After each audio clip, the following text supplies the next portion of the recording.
दूध कौन से जानवर का सबसे अच्छा होता है?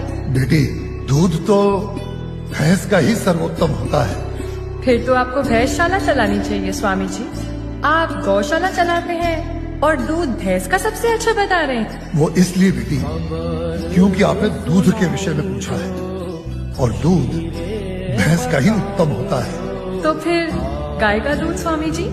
बेटी, गाय का दूध दूध नहीं अमृत होता है और हमारे लिए गाय जानवर नहीं, हमारी माँ है। गावो विश्वस्व मातरः, गाय संपूर्ण विश्व की माता है। मेरी सखी मंगल गा